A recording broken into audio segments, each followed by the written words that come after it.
Hello everyone. Today we are discussing electric potential energy.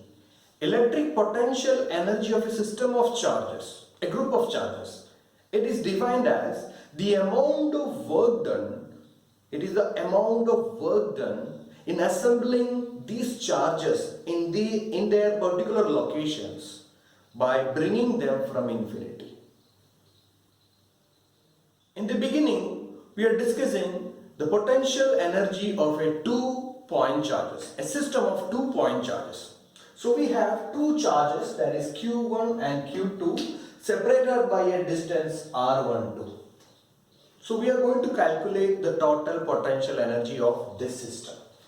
Okay, so let us recall the definition. It is the amount of work done in bringing them from infinity to these 2 points. So the first point is P1 and the second point is P2. Clear? At P1, Q1 is placed. At P2, Q2 is placed. Now we are going to discuss them one by one, because let us consider both the charges. Q1, Q2 were initially at infinity. Initially it was infinity. You are bringing Q1 first and then you are bringing Q2. Okay, so let's consider in the beginning, see this P2 is not here. It's not here. Okay, you're bringing first this P1 from infinity. You can see this green dotted line. So initially Q1 was at infinity. I'm bringing that Q1 to this point P1. Clear? And that work done is W1. That W1 means the work done in bringing the charge Q1 from infinity. And do you know this work done will be 0? This W1 is equal to 0. The reason is, initially when I brought Q1 from infinity, in this space, it was an empty space. There was nothing. There was nothing. Clear? There was nothing, no electric field, no potential, nothing was there. So when I bring this Q1 from infinity, you're bringing this Q1 from infinity to an empty space, the work done is 0. Clear? So that is W1 is equal to 0. Now secondly, I am bringing Q2 from infinity. I am bringing it from infinity, and I kept at a point P2, which is at a distance R12 from Q1.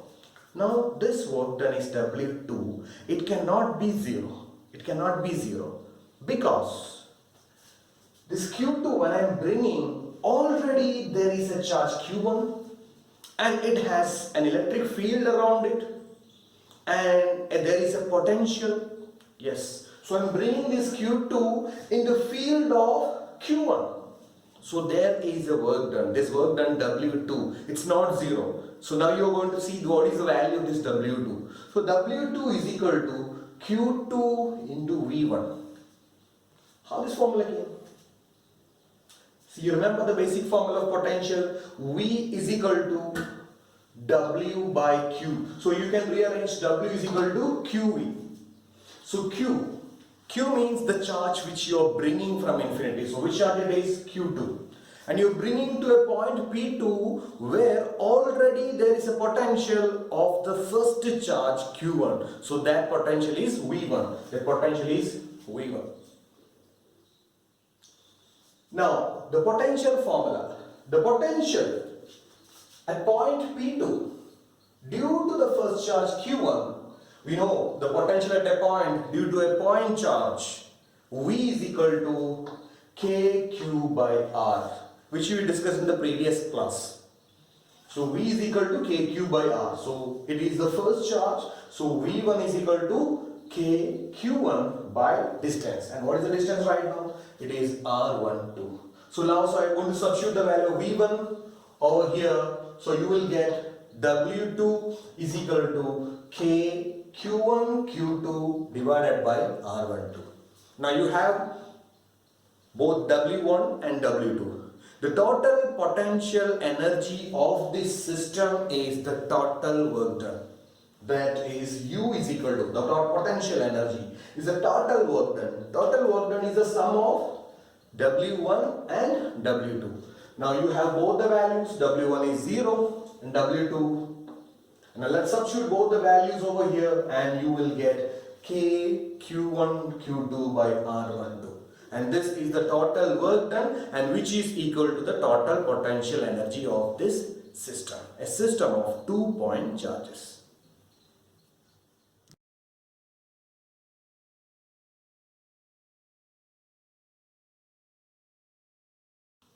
Now we are discussing the potential energy of a 3-point charges, a system of 3-point charges. So we have 3 charges, they are Q1, Q2 and Q3, which are placed in at points P1, P2 and P3. The distance between Q1 and Q2 is R12. Q2, Q3, the distance between them, it is R13. Similarly, the distance between Q2 and Q3 is R23. So anyway, we know the total potential energy of the system will be the total work done. So let us consider them.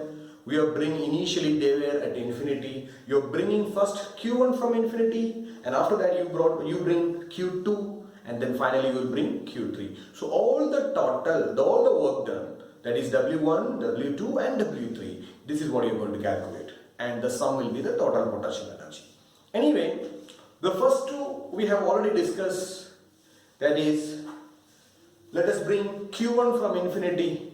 So you are bringing Q1 from infinity to the point P1, and it is bringing from infinity to a point P1, and there were nothing before. It is an empty space, so the total work done W1 is 0. So W1 is equal to 0.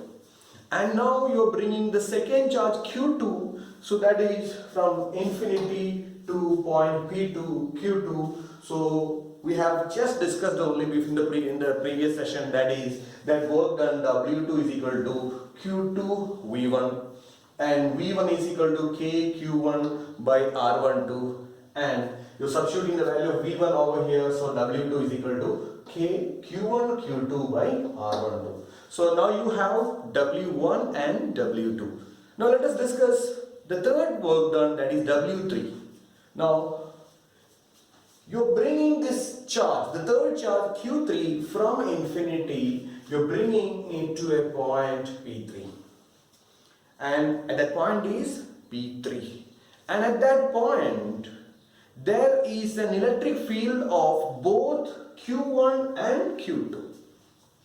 Or we can say, at point P3, there is an electric potential due to both Q1 and Q2. So W3, we know the formula, it is V is equal to W by Q. So W is equal to QV. And in the third case, look at this equation. You're bringing Q3, and there is a potential due to the first charge, and that is V1. So that is W3 is equal to the charge which you brought is Q3. And there is a potential due to first charge, that is V1. So it's Q3 V1 plus, and now again you're bringing the charge Q3 to the point P3, and there is also a potential provided by the second charge Q2. So then you can write down that is plus Q3 V2.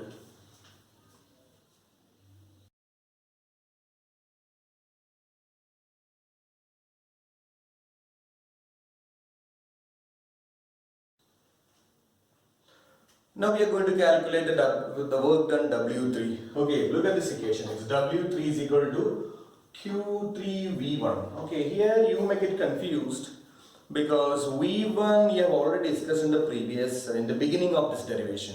So what was V1? V1 was the potential at point P2 due to charge Q1. Now we need the potential at P3 due to V1. So if I am using both V1, then you may get confused. So I am writing here, it's V1 dash. V1 dash. So what is V1 dash? V1 dash is the potential of the first charge Q1 at point P3. Okay, clear? Okay, now let's come back. So W3 is the sum of Q3 V1 dash plus Q3 V2. Now what is the value of V1 dash? V1 dash means potential at this point P3 due to the charge Q1. So that is, we know it's KQ by R. At present the KQ, what is the charge Q1? Divided by the distance. What is the distance? It is R13. Similarly, it is Q3 V2. What is V2? V2 means the potential at point P3 due to the second charge Q2. The same formula, it is V2 is equal to K, the charge Q2, divided by the distance. So what is the distance between this Q2 and Q3? It is R23. So you have both V1 dash and V2.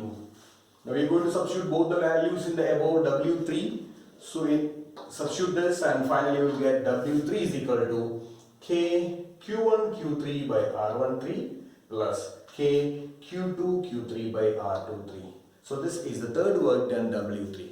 Now we can calculate the total potential energy of the system. So total potential energy is equal to total work done. So that is U is equal to W, and which is the sum of W1, W2 and W3. And we have all the three values. Let's bring it here. It's W1 is 0, W2 is K, Q1, Q2 by R12, and W3 we are bringing from above. You have W3 also. Now in this you can see the constant K. K is a common factor here. So K means it is a constant 1 by 4 pi epsilon naught. So you are taking K common outside. So U is equal to K, open the bracket, Q1 Q2 by R12 plus Q1 Q3 by R13 plus Q2 Q3 by R23.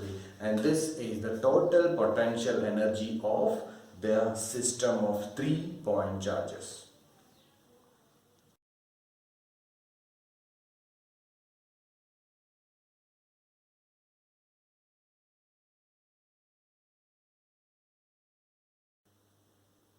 The last topic is potential energy of a system of n number of charges. We are not going to derive it completely. Already the concept is clear. In the previous sessions we have already seen it. Anyway, the total potential energy of the system is equal to the total work done in assembling all these charges. So that is equal to W1 plus W2 plus W3 plus etc. up to Wn. So you can write down this total potential energy is equal to, in every work done there will be a common factor, that is K. K is equal to 1 by 4 pi epsilon naught. So that is K summation for all pairs. It is Qi Qj divided by Rij. Or you can write it like this also. U is equal to K summation I is equal to 1 to n. J is equal to 1 to n. Qi Qj divided by Rij. In this equation C, U is equal to K double summation. That means you are going to show the sigma, the summation of I and j separately from 1 to n and 1 to n for j also. So there is double summation. So in order to avoid this doubling, the potential energy will be double of the actual. So you need to multiply this by 1 by 2. And this equation will give you the net potential energy of a system of n number of charges.